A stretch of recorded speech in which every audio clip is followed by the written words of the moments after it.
Takoksong bukoksong norok naitongo tabuk TMB News and Entertainment Channel.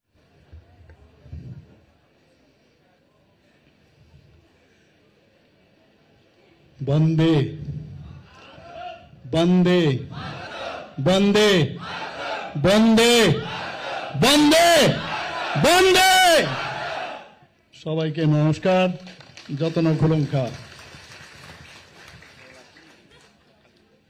আজকে মান্দায় মণ্ডলের উদ্যোগে যে কার্যকর্তা সম্মেলন এবং এখানে 109 জন পরিবারের 339 জন ভোটার যে আজকের এখানে আয়োজন, সেই আয়োজনে আমাদের মাঝে উপস্থিত আছেন ত্রিপুরা প্রদেশ বিজেপির মাননীয় সভাপতি, যিনি একটু আগে ওনার বক্তব্য আমাদের সামনে রেখেছেন, এবং আমাদের রাজ্যসভার সদস্য শ্রী রাজীব ভট্টাচার্য মহোদয়। আমি যখন এখানে ঢুকছিলাম, আমাদের প্রাক্তন আমাদের এই পূর্ব আসনের যিনি এমপি ছিলেন শ্রী রেবতী ত্রিপুরা, উনি ওনার বক্তব্য এখানে রাখছিলেন। আমি অনেকটা বোঝার চেষ্টা করলাম উনি কি কি বিষয়ে কথা বলছেন, বাকিটা আমি জেনে নিয়েছি। এখানে উপস্থিত আছেন আমাদের ভারতীয় জনতা পার্টির ত্রিপুরা প্রদেশের যিনি সম্মানিত জেনারেল সেক্রেটারি এবং আমাদের যুব আইকন বলা যেতে পারে শ্রী বিপিন দেববর্মা মহোদয়। উনি ওনার বক্তব্য আমি শুনতে পারিনি, কিন্তু আমি জেনেছি কি কি বক্তব্য উনি রেখেছেন। আমাদের মাঝে এই সদর রুরাল যে ডিস্ট্রিক্ট, সেই ডিস্ট্রিক্টের সম্মানিত সভাপতি শ্রী গৌরাঙ্গ ভৌমিক মহোদয় উপস্থিত আছেন।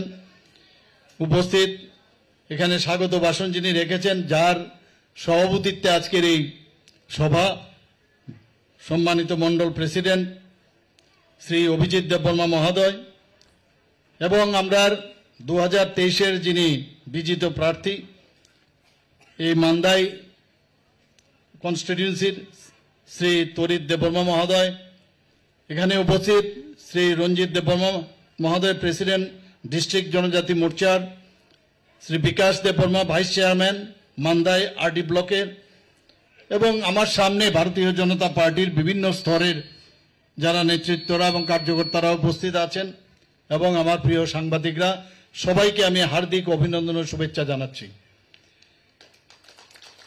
এখানে বিস্তারিত আলোচনা হয়েছে, আমার পূর্ববর্তী বক্তারা এখানে বিস্তারিত আলোচনা আমাদের সামনে রেখেছেন। বন্ধুগণ, আমি জানি না কেন আমার কাছে সবসময় মনে হয় জনজাতিদের মতো সাহসী বোধহয় আর কেউ হতে পারে না। এতটুকু আমার সবসময় আমার একটা ফিলিংস, এটা আমার অন্তর থেকে আমি বলছি, জনজাতিরা অনেক বেশি সাহসী। কিন্তু এই যে সাহসের অর্থ এই না যে কাউকে গিয়ে মাথায় ডান্ডা মারি। সাহসের অর্থ হচ্ছে যে কোনো বিষয়ে তার পারদর্শিতা, সাহসের সাথে তা বলা, এবং একটা লিডারশিপের যে ব্যবস্থা থাকা দরকার, সেটা আমি জনজাতিদের মধ্যে আমি দেখি। প্রায়শ আমি দেখি যখনই কোনো কেউ বক্তব্য রাখে, কোনো কাজের মধ্যে হোক বা কোনো সমাজ সংস্কারের বিষয়ে হোক, গান বাজনায় হোক, সংস্কৃতির বিষয়ে তারা সর্বক্ষেত্রে, খেলাধুলাই হোক, আমি দেখি ওদের মধ্যে কিন্তু অন্যান্য যারা জাতি গোষ্ঠী আছে তাদের থেকে একটু আলাদা। জনজাতিদের তো ভয় পাওয়ার কি, আমি এক এক সময় অবাক হই। আপনারা তো এক একজন 100 লোকের আপনারা সমান। এই যে ভয়ের এক রাজনীতি আজকে 40-45 বছর ধরে আমরা দেখে এসেছি এখানে, এর থেকে আমাদের মুক্তি আমাদের দিতে হবে, এবং সেই দিশায় ভারতীয় জনতা পার্টি কাজ করছে। আমি বারবার যে কথাটা বোঝানোর চেষ্টা করছি যে আপনারা অন্যান্য যারা পার্টি এখন ত্রিপুরাতে করছে, তারা কেন এক তো অনুকরণও করছে, অনুসরণ করাটা অসুবিধা নেই, কিন্তু অনুকরণ কেন করবেন? যেভাবে ওনারা দাঙ্গা বা খুন, কাউকে মাথা ফাটিয়ে দেওয়া, দা দিয়ে কূপ দেওয়া, অগ্নিসংযোগ করা, এই চিত্র তো আমরা দেখে এসেছি বহুবার, এখনো সেটা কি আমরা চলবে? তো সেটাকে বন্ধ করার জন্য আমাদের একমাত্র যেখানে যেখানে কমিউনিস্টরা রাজত্ব করেছে এই চিত্রটা কিন্তু আমরা দেখতে পাই, ত্রিপুরাতে, ওয়েস্ট বেঙ্গলে এবং কেরালাতে, আর কোথাও নেই এইরকম অবস্থা। তো সেই জায়গায় আজকে আমাদের যশস্বী প্রধানমন্ত্রী নরেন্দ্র মোদীজি যখন 2014-তে উনি প্রধানমন্ত্রীর দায়িত্বে উনি আসীন হন, তারপর থেকে আমরা দেখছি সারা ভারতবর্ষের যে রাজনীতির যে পরিভাষা সেটা পাল্টে গেছে। আগে আমরাও দেখতাম যে ভারতবর্ষের যে অবস্থা একটা ভঙ্গুর অবস্থায় ছিল, 2014-র আগে কি অবস্থাটা ছিল, এই ভারত টিকবে কি টিকবে না এরকম একটা অবস্থা ছিল। সেই জায়গায় আজকে উনি যেভাবে এটাকে সামলিয়েছেন ভারতবর্ষকে, শুধু সামলাননি, আজকে ভারতবর্ষকে একটা সত্যিকারের অর্থে একটা শক্তিশালী দেশ হিসাবে প্রতিষ্ঠিত করেছেন। আমরাও ওনাকে অনুসরণ করে আমরা ত্রিপুরাতে আমরা চাই এই ধরনের একটা বাতাবরণ তৈরি হোক। কিন্তু আপনারা সর্বভারতীয় স্তরেও দেখছেন কিভাবে ওনার যে কাজগুলো, সেখানে যদি আজকে সার্জিক্যাল স্ট্রাইকিং হোক, এয়ার স্ট্রাইকিং হোক বা অপারেশন সিন্দুরই হোক, সেখানে যেভাবে উনাকে এবং উনার দেশকে বাঁচানোর লক্ষ্যে, দেশকে শক্তিশালী করার ক্ষেত্রে যখনই কোনো কাজ করেন তখন বিরোধীরা উনাকে নিশানা করে এবং আমাদের যে রাষ্ট্রবাদী চিন্তা ভাবনার যে কথাগুলোর বিরুদ্ধে তারা কথা বলার চেষ্টা করেন। ত্রিপুরাতেও এখন আমরা সেইভাবে যেহেতু চলার চেষ্টা করছি, একটা অরাজকতা পরিবেশ তৈরি করার এখানে চেষ্টা করছে। আমার অত্যন্ত দুঃখ লাগে যখন টাকার জলার যে ঘটনা আমার পূর্ববর্তী বক্তারা বলেছেন, আমাদের অধিকার আছে, যে কোনো জায়গায় আমি রাজনীতি করার আমার অধিকার আছে। যার যার এটা রাজতন্ত্র তো আর নেই, এখন তো গণতন্ত্র। তো গণতন্ত্রতে সবাই যে কোনো জায়গায় যেতে পারে, সেই জায়গায় আমরাও আটকাবো না। যদি তুমি ভালো কাজ করো মানুষের কাছে নিয়ে যাও, যদি তোমাদের যদি অ্যাকসেপ্ট করে, গ্রহণ করে, তাহলে তোমাদের কথা বলবে। কিন্তু খালি গায়ের জোর আর একটা সাম্প্রদায়িক সুরসুরি দিয়ে আর কতদিন চলবে? কিন্তু আমরা একটা সঠিক সিদ্ধান্ত আমরা নিয়েছি যে টাকার জলার ঘটনার পর আমার মনে আছে আমি যখন সেখানে জিবি হাসপাতালে যাই, একটা 75 বছর ঊর্ধ্ব এক মহিলার তাকে পায়ের মধ্যে দা দিয়ে কূপ দিয়েছে। ভাবুন আপনারা, চিন্তা করুন কোন অবস্থায়, এটা তো কোনো অবস্থান মেনে নেওয়া যায় না। ওনার সাথে যে ছিল সে কাঁদছিল। এটা কোন ধরনের রাজনীতি আমরা দেখে এসছি। আজকে কমিউনিস্টদের যে এই ধরনের যে রাজনীতি, তার বিরুদ্ধে ভারতীয় জনতা পার্টি মাননীয় প্রধানমন্ত্রীজির নেতৃত্বে আজকে কিন্তু 2018-তে এই কমিউনিস্টদেরকে সরিয়ে উৎখাত করে আমরা ভারতীয় জনতা পার্টি এখানে সরকার এখানে গঠন হয়। তাহলে আমরা কেন ভয় পাবো অন্যদের? কমিউনিস্টকে যদি সরিয়ে আসতে পারি, তাহলে যে কোনো পার্টি যদি এই ধরনের তারা যদি ব্যবহার করে এবং গায়ের জোর দেওয়ার চেষ্টা করে, মানুষের কণ্ঠরোধ করার চেষ্টা করে, তাহলে তো কোনো অবস্থায় সেটা বরদাস্ত করা যায় না। সরকার সেখানে যা যা করার সেটা করবে এবং আমাদের যে সংগঠন যাতে দুর্বল থাকে তার যে প্রচেষ্টা এখন চলছে যে আরে আমাদের যারা ভারতীয় জনতা পার্টির যে সংগঠন সেটা যদি বেড়ে যায়, মানুষের সমর্থন যদি বেড়ে যায়, তাহলে তো মুশকিল আগামী দিনে। তাহলে সেখানে মারদাঙ্গা করো, ভয়ভীতি দেখাও, সেখানে বাইক বাহিনী বের করো, এই তো রাজনীতি। কিন্তু আমি আবার বারবার বলছি, বারবার আমি বলার চেষ্টা করছি, রাজনীতির মতো যদি করা যায় দ্যাটস ফাইন, আমরা তাহলে তাকে আমাদের সহাবস্থান সেইভাবেই থাকবে। কিন্তু যদি দেখা যায় রাজনীতি নামে নানাভাবে কৌশল অবলম্বন করে আমাদের উপর প্রেশার আনা হচ্ছে, সরকারের কালিমালিপ্ত করা হচ্ছে, পার্টির কালিমালিপ্ত করা হয়েছে, সেটা কিন্তু কোনো অবস্থায় আমরা বরদাস্ত করবো না বন্ধুগণ। আমরা দেখেছি যে 2024-25 সালের যে আমাদের যে বাজেট ছিল 27,000 কোটি টাকা, সেটা যখন রিভাইজ বাজেট হয় প্রায় 30,000 কোটি টাকার বাজেট হয়। এখন এটা বুঝতে হবে, প্রায় বলে আমাদের এডিসিতে ফান্ড দেন না ইত্যাদি ইত্যাদি বলে, এবং সেখানে যদি আমাদের যে 30,000 কোটি টাকা রিভাইজ বাজেট হয়েছে সেখানে যদি বেতন ভাতা, পেনশন ভাতা বা অন্যান্য যেসব আমাদের ঋণ নেওয়া হয়েছে সেগুলো যদি আমরা দিতে হয়, কমিউটেড যে আমাদের এক্সপেন্ডিচার সেটা বাদ দিলে আমাদের কত থাকে? 17,014 কোটি টাকা। এই 17,014 কোটি টাকা এই জনজাতি উন্নয়ন এলাকার জন্য আমরা কত দিচ্ছি? 6,654 কোটি টাকা খরচ করা হয়। অর্থাৎ 39.06% আমরা জনজাতি এলাকায় দিচ্ছি। এরপরে তো অন্যান্য যে আমাদের যে লোকাল বডি আছে সেখানেও দিতে হয় আমাদের। তো কোন জায়গায় আমরা কম দিচ্ছি? 2024-25-এর বললাম, আর 2025-26-এ সেখানে 7,149 টাকা 149 কোটি টাকার বরাদ্দ রাখা হয়েছে। অর্থাৎ 40%-এরও বেশি এই জনজাতি অধ্যুষিত এলাকায় সেখানে বরাদ্দ করা হচ্ছে। এই সরকার এবং ট্রান্সপারেন্সির মাধ্যমে সেটা আমরা দেওয়ার চেষ্টা করছি, কিন্তু যদি প্রপারলি ব্যবহার না করা হয়, আমরা এডিসির আমরা বারবার বলছি, আমাদের যারা এই এমডিসিরা আছেন তাদেরকে আমরা বলেছি যে আপনারা ওখানে বিরোধী দলে আছেন, জিজ্ঞেস করুন, হিসাব চান, এতগুলো টাকা দেওয়া হচ্ছে তার হিসাব আপনারা চাইবেন? আমাদের পার্টির থেকে বলা হচ্ছে, আমিও বলেছি ওনাদেরকে হিসাব দিতে হবে। আমাদের যতক্ষণ ধরে ইউসি সার্টিফিকেট না দেবে নেক্সট টাইম আমাদের চিন্তা ভাবনা করতে হবে। আমাদের যে বাজেটের শুধু বাজেট না, শুধু বাজেট ছাড়াও যেমন RIDF অর্থাৎ রুরাল ইনফ্রাস্ট্রাকচার ডেভেলপমেন্ট ফান্ডেও আমরা নাবার্ড থেকে আমাদের নিতে হয়, সেখানে বেশিরভাগ যে বাজেটের অংশ সেটা কিন্তু জনজাতি এলাকার উন্নয়নের জন্য সেটা করা হয়। Externally aided project World Bank থেকে আমরা 1400 কোটি টাকা আমরা নিয়েছি শুধু জনজাতি এলাকার।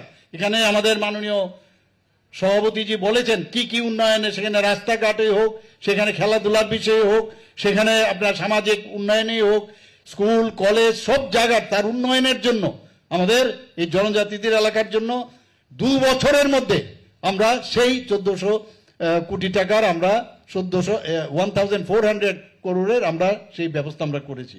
শুধু তাই নয়, আমাদের এটা ট্রেসপের মাধ্যমে যে বিভিন্ন ক্ষেত্রে আমরা জনজাতি এলাকায় সেটা দেওয়ার ব্যবস্থা আমরা করছি। আপনারা সবাই জানেন যে এর আগেও আমাদের যে এলিমেন্ট প্রজেক্ট প্রায় 1700 কোটি অর্থাৎ প্রায় 1700 থেকে 1800 কোটি টাকা, সেটাও ফরেস্ট ডিপার্টমেন্টের মাধ্যমে সমস্ত জনজাতি এলাকার উন্নয়নের জন্য সেখানেও আমরা সেই কাজটা করছি। কাজে পয়সা কোন দিকে নাই। আজকে জনজাতি এলাকার যতগুলো অধ্যুষিত এলাকা আছে, এডিসি এলাকা বেশিরভাগই 69 থেকে 70% এলাকা, এর থেকেও বেশি, সেই জায়গায় যে কোনো উন্নয়ন হচ্ছে, রাস্তাঘাট, আজকে ন্যাশনাল হাইওয়ে হোক, বেশিরভাগই আমাদের জনজাতি এলাকা দিয়ে যায়। এবং সেখানে যখন উন্নয়ন হয় তখন জনজাতির যাদেরকে সেখানে আমাদের জমি নিতে হয় তাদের জনজাতি ভাই বোনদের মধ্যে কিন্তু সে পয়সাটা সেখানে যাচ্ছে বেশিরভাগ। আমাদের এখানে 4 সেপ্টেম্বর 2024-এ NLFT, তাছাড়া আমাদের যে ATTF আমাদের দিল্লির মধ্যে সেটার একটা সমঝোতা হয়, সেখানেও 250 কোটি টাকার একটা প্যাকেজ দেওয়া হয়েছে, এখনো চলছে। যখন যাদের যা তাদের যে ক্রাইটেরিয়া আছে সেইভাবে তাদের সুযোগ সুবিধা দেওয়া হচ্ছে, ব্যাংকের ফিক্সড ডিপোজিট রাখা, তাদের সিকিউরিটি রাখা, তাদের অন্যান্য যেসব ব্যবস্থা সবগুলো সেখানে করা হচ্ছে। আপনারা সবাই জানেন যে ব্রু রিয়াং যে 23 বছরের সমস্যা সেটা ছিল, এর আগে তো সরকার ছিল, এই যে ভুল বুঝানোর যে ব্যবস্থাটা করছে, আপনারা বুঝতে হবে যে আমাদের সরকার আসার পর 23 বছর পর এই ব্রু রিয়াং শরণার্থীদের তাদের 12টি জায়গায়, আমি যখন মুখ্যমন্ত্রী হই দেখলাম এখানে অনেকগুলো জায়গার মধ্যে ঢিলাঢালা ছিল, শেষ পর্যন্ত কয়েকবার সেটাকে অ্যাড্রেস করে মিটিং করে ওনাদের সাথেও কথা বলেছি, দিল্লিতেও গেছি, সেখানে গিয়ে আজকে 12 জায়গার মধ্যে তাদের আমরা সেটেল করেছি। তাদের আই কার্ড দেওয়া হচ্ছে, তাদের খাওয়ার ব্যবস্থা করা হচ্ছে, স্কুলের ব্যবস্থা করা হচ্ছে, রাস্তাঘাট, ইলেকট্রিসিটি সব ব্যবস্থা করা হয়েছে। এবং সেখানেও আমাদের মাননীয় স্বরাষ্ট্রমন্ত্রীজি বিশেষভাবে প্রধানমন্ত্রীজির যে মার্গদর্শনে সেখানে প্রায় 800 কোটি টাকার প্যাকেজ সেখানে দেওয়া হয়েছে। বন্ধুগণ, আমাদের এখানে 6 থেকে 8ই যে 6 থেকে 8-তে যারা পড়াশোনা করে আমাদের ছেলেমেয়েরা স্টুডেন্টরা যারা আছেন তাদের যে প্রি মেট্রিক স্কলারশিপ আগে বছরে 400 টাকা দেওয়া হতো, আমরা সেটা 1000 টাকা করেছি।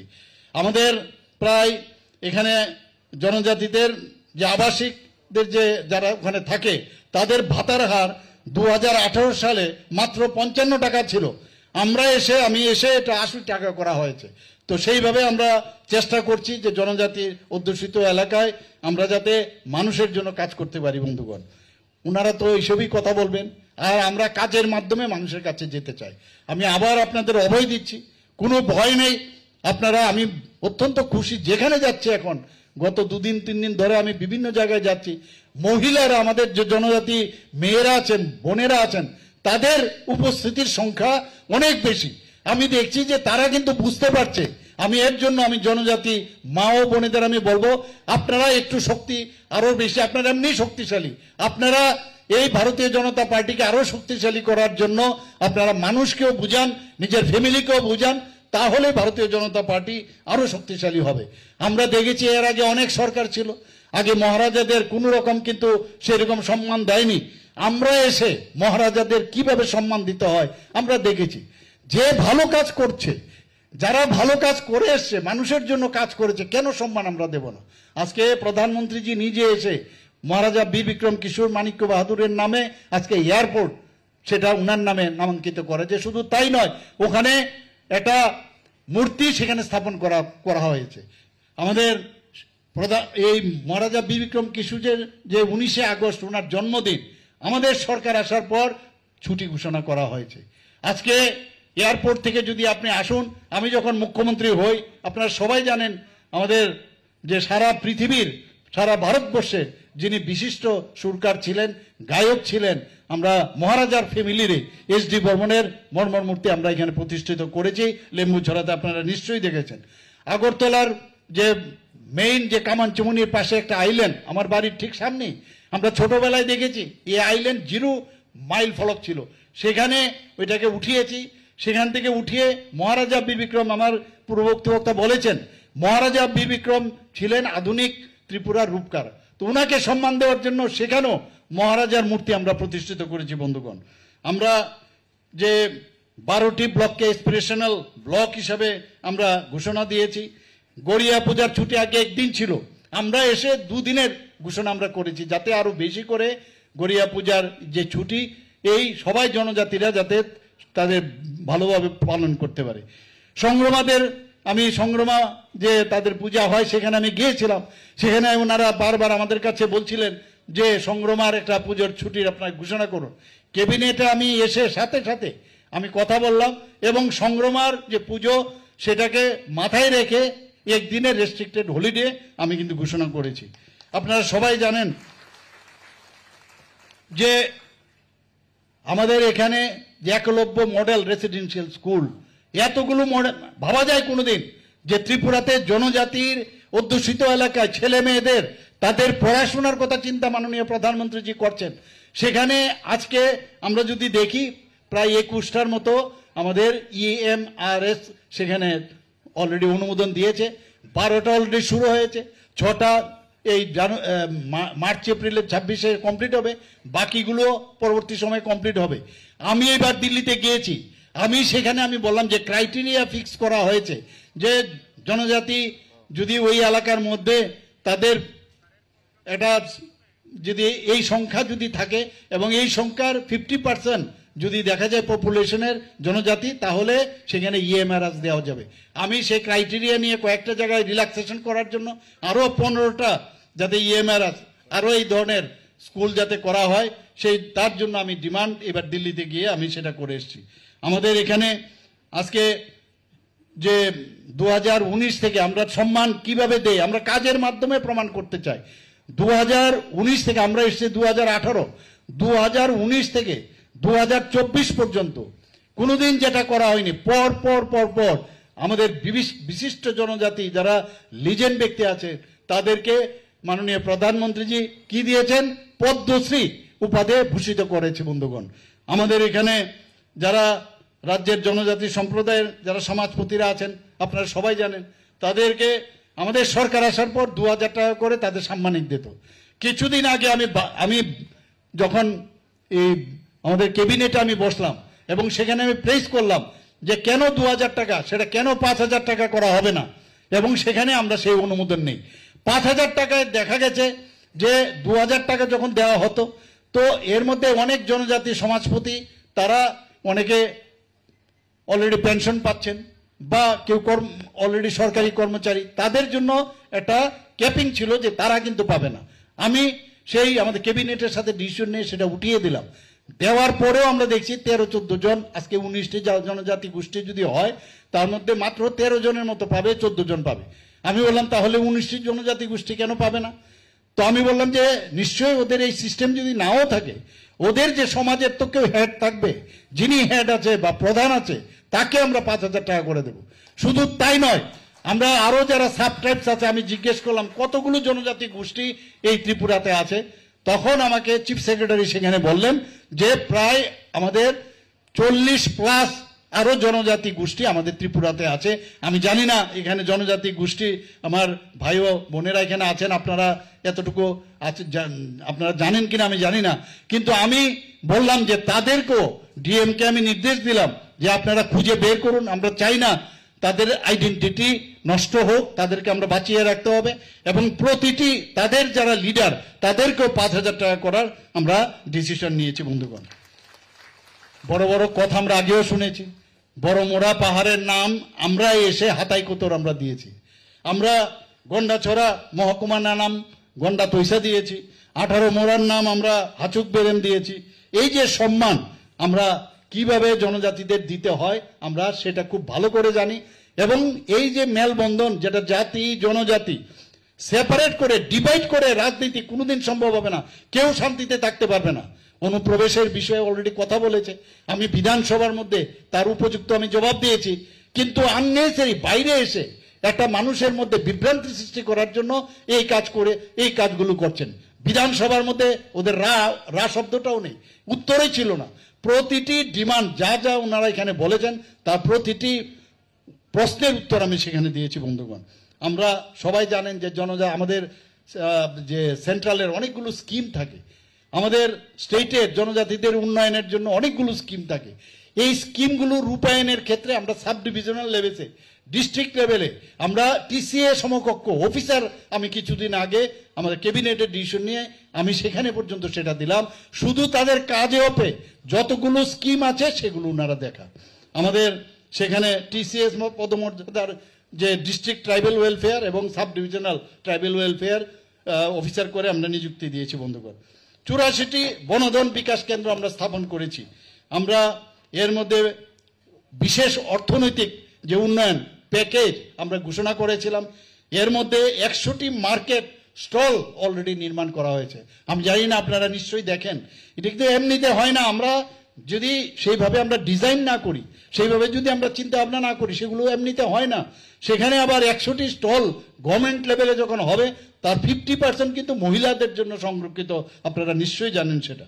আমাদের মুখ্যমন্ত্রী জনজাতি বিকাশ যোজনা বাজেটে আমরা ডিক্লেয়ার করি, সেখানেও প্রায় 25,000 টাকা করে যারা জনজাতি সুবিধাভোগী, যারা বেনিফিশিয়ারি আছেন, তাদেরকে আর্থিকভাবে সহায়তা করা হয়েছে, এবং এতে করে প্রায় 23,31,50,000 টাকা বরাদ্দ করা হয়েছে। বন্ধুগণ, 3টি কলেজ হোস্টেল আমরা চালু করেছি। সেখানে অনেক সময় হোস্টেল নিয়ে প্রশ্ন করা হয়, একটা মহিলা কলেজ, আম্বেদকর কলেজ, আর একটা গন্ডাছড়া, সেখানে আমরা সেটা করেছি। বন্ধুগণ, আমবাসা, কাঞ্চনপুর এবং করবুকে 3টি আশ্রম স্কুল অলরেডি চালু করা হয়েছে, এবং সেই আশ্রম স্কুলে ক্লাস 3য় শ্রেণী থেকে 6ষ্ঠ শ্রেণী পর্যন্ত সেটা চালু করা হয়েছে। 29টি নতুন হোস্টেল নির্মিত হয়েছে, এর মধ্যে 44টি জনজাতি বিদ্যালয় নির্মাণ করা হয়েছে। সেখানে 170 জন হোস্টেল ওয়ার্ডেন নিয়ে আমাদের যে ট্রাইবাল ওয়েলফেয়ার মিনিস্টার আমাকে প্রায়শই বললেন যে হোস্টেলগুলো থেকে চুরি ইত্যাদি হয়, তো সেখানে ক্যাবিনেটে বসে আমরা ডিসিশন নিলাম যে 170 জন হোস্টেল ওয়ার্ডেন, যাদেরকে আউটসোর্সিং ভিত্তিতে নিয়োগের অনুমোদন আমরা দিয়েছি। আমরা বন্ধুগণ, যে আমি দেখেছি, একটু আগে আমি বলার চেষ্টা করেছি, আমাদের ছেলে মেয়েদের, আমি যখনই দেখি আমাদের জনজাতি ছেলে মেয়েদের মধ্যে এটা খেলার কিন্তু, এবং বেশ তাদের মধ্যে যে ট্যালেন্ট আমি দেখতে পাই, যে কারণে আমাদের সরকার ডিসিশন নিল যে 2টো সিনথেটিক ফুটবল টার্ফ সেখানে নির্মাণ করা, এবং নির্মাণ করা হয়েছে। আরেকটি নতুন, আমি একটা জায়গার মধ্যে নিজে গিয়ে 2টো জায়গায় সেই দুটো জায়গার মধ্যে আমি গিয়ে সেটা উদ্বোধন করেছি এবং আরো একটি নির্মাণ আন্ডার প্রসেস আছে সেখানে। আমরা জানি জনজাতি এলাকায় অনেকে কি করে নানাভাবে ভুল বুঝে অনেক জায়গার মধ্যে ড্রাগ এডিকশন আমরা সারা ত্রিপুরার মধ্যে দেখছি। এর মধ্যে কিছু জায়গায় জনজাতি এলাকার মধ্যে যুবকরা যারা আছেন তাদের মধ্যে সে নেশাগ্রস্ত হচ্ছে, ইচ্ছে করে সেটা করা হচ্ছে, যাতে ভবিষ্যতের প্রজন্ম যারা ওরা নষ্ট হয়ে যায়, ওরা যাতে ভবিষ্যতে এই ত্রিপুরার জন্য তার যে সত্যিকারের অর্থাৎ তার যে সাহসিকতার আমি কথা বলছি সেই সাহস যেন না থাকে, সেটাকে ভাঙবার জন্য এই ধরনের এই যে আপনার নেশা করার একটা প্রবণতা আমরা দেখছি সেখানে। ফুটবল ইজ গেম, ড্রাগস আর শেম, সেই স্লোগান রেখে আমরা জনজাতি হোস্টেল ফুটবল প্রতিযোগিতার আয়োজন করা হয়েছে। বন্ধুগণ, আমরা যে বিভিন্ন যে হোস্টেলগুলো আছে জনজাতি এলাকায়, সেখানে প্রায় 50টি হোস্টেলে সৌর বিদ্যুৎ ও সেখানে জল যাতে পরিশোধনের ব্যবস্থা করা যায় তার জন্য অলরেডি 19 কোটি টাকা বরাদ্দ করা হয়েছে। 2023 সালের নভেম্বর মাসে আপনারা সবাই জানেন যে জনজাতি গৌরব দিবস এই মিশন চালু করা হয়েছে। সেখানেও শিক্ষা, স্বাস্থ্য, স্যানিটেশন, পানীয় জল এবং জীবিকা, এটা হচ্ছে মেইন আমাদের মানে পিলার, এর উপর ভিত্তি করে আমরা কাজ করছি। আমরা 2024-25-এ আমরা প্রায় 4189টি পরিবার উপকৃত হয়েছে এর জন্য, যারা জুমিয়া পরিবারের আছেন তাদের জন্য আমরা প্রায় 2040 টাকা করে বীজ এবং শ্রম ও চাষের জন্য সেটা আমরা দিচ্ছি। আমরা যে জনজাতি জনগোষ্ঠীর সার্বিক উন্নয়নের লক্ষ্যে মাননীয় প্রধানমন্ত্রী গত 2রা অক্টোবর 2024-এ ধরতি আভা জনজাতীয় গ্রাম উৎকর্ষ অভিযান একটা নতুন প্রকল্প সূচনা করেছেন, আপনারা জানেন। তাতে করে যে forest right act implementation cell এবং জনজাতি বিপণন কেন্দ্র এবং হোস্টেল নির্মাণ, তার জন্য প্রায় 81,69,00,000 টাকা বরাদ্দ করা হয়েছে। বন্ধুগণ, আমরা সম্প্রতি ধরতি আভা জনভাগীদারি অভিযান ও পিএম জনমন বাস্তবায়নে ত্রিপুরা রাজ্য 3টি জাতীয় পুরস্কার অলরেডি লাভ করেছে। বন্ধুগণ, ধরতি আভা জনভাগীদারি অভিযানে বাস্তবায়নে দেশের মধ্যে ত্রিপুরা দেশের শ্রেষ্ঠ রাজ্য হিসাবে স্বীকৃতি পেয়েছে। এই যে হচ্ছে এগুলো এই প্যারামিটারে বলছে আমরা ঠিক পথে আমরা চলছি। পিএম জনমন বাস্তবায়ন আমরা করতে পেরেছি। তার জন্য কিছুদিন আগে দেখেছেন আমাদের যে মাননীয় রাষ্ট্রপতি, উনিও আপনারা সবাই জানেন মাননীয় প্রধানমন্ত্রীজির কারণে একটা জনজাতি গোষ্ঠীর মহিলা যিনি আজকে আমাদের দ্রৌপদী মুর্মুজির, উনার কাছ থেকে 2টি সম্মান আমাদের দিল্লিতে গিয়ে সেখানে আমাদের জনজাতি কল্যাণ দপ্তরের সচিব সেখান থেকে সেটা গ্রহণ করেছেন। আমাদের পিএম জনমন প্রকল্প, সেটাও 15ই নভেম্বর পিএম জনমন প্রকল্পের সূচনা হয়েছিল 2023-এ, এবং সেখানেও যারা রিয়াং জনজাতি গোষ্ঠী তাদের যাতে আর্থসামাজিক উন্নয়ন হয়, তাদেরকে বলা হয় পার্টিকুলারলি ভালনারেবল ট্রাইবাল গ্রুপ, সেখানেও সমস্ত রকমের সুযোগ সুবিধা যাতে দেওয়া হয় এই প্রকল্পটি চালু হয়েছে। এখানে প্রায় 11টি দপ্তর, 11টি মাননীয় প্রধানমন্ত্রীজি বারবার বলছেন যাদের কেউ আজ পর্যন্ত কেউ চিন্তা করেনি তাদের কাছে আমাদের যেতে হবে। তো 11টি দপ্তরকে ইনক্লুশন করেছেন এবং 2024 অর্থ বছরে তাকে বাস্তবায়ন করার জন্য 322,06,00,000 টাকা এর মধ্যে ব্যয় করা হয়েছে। বন্ধুগণ, আমরা যদি আমাদের অনেকগুলো এক্সটার্নাল এডেড প্রজেক্ট রয়েছে, সেখানেও যতগুলো আমাদের প্রজেক্ট আছে সেগুলো জনজাতি অধ্যুষিত এলাকার জন্য আমরা সেটা করেছি। রাবার চাষের এলাকা যদি আমরা দেখি প্রায় 30,000 হেক্টর থেকে বাড়িয়ে আমরা 69 হেক্টর আমরা করেছি। 3টি 100 শয্যা বিশিষ্ট এসটি হোস্টেল স্থাপন করা হবে এবং 50 শয্যা বিশিষ্ট আরও 7টি নতুন এসটি হোস্টেল স্থাপন করা হবে। চিফ মিনিস্টার ট্রাইবাল ডেভেলপমেন্ট মিশনের আওতায় নিট, জেই এবং সিভিল সার্ভিস পরীক্ষার জন্য একটা কোচিং 100 জনের স্কিম আমরা চালু করেছি। বন্ধুগণ, স্মোক হাউস 50টি স্মোক হাউস, 25টি রাবার প্রক্রিয়াকরণ কেন্দ্র, এরকম বহু কাজ যেটা আমরা জনজাতিদের জন্য তাদের উন্নয়নের জন্য তাদের আর্থসামাজিক উন্নয়নের জন্য আমরা কাজ করছি। বন্ধুগণ, আজকের এই যে এখানে যারা আজকে এখানে ফ্যামিলিরা এখানে জয়েন করছেন প্রায় 329 জন ভোটার, আমি ওনাদেরকে ভারতীয় জনতা পার্টির তরফ থেকে ওনাদেরকে স্বাগত জানাচ্ছি। আমি বলবো যে সঠিক সময়ে আপনারা সঠিক সিদ্ধান্ত নিয়েছেন এবং জনজাতিদের উন্নয়ন ভারতীয় জনতা পার্টি ছাড়া কেউ করতে পারবে না, এতটুকু আমি বলতে পারি। আবার সবাইকে আমি ধন্যবাদ জানিয়ে আমার কথা বলা শেষ করছি। হামবাই, সবাইকে নমস্কার।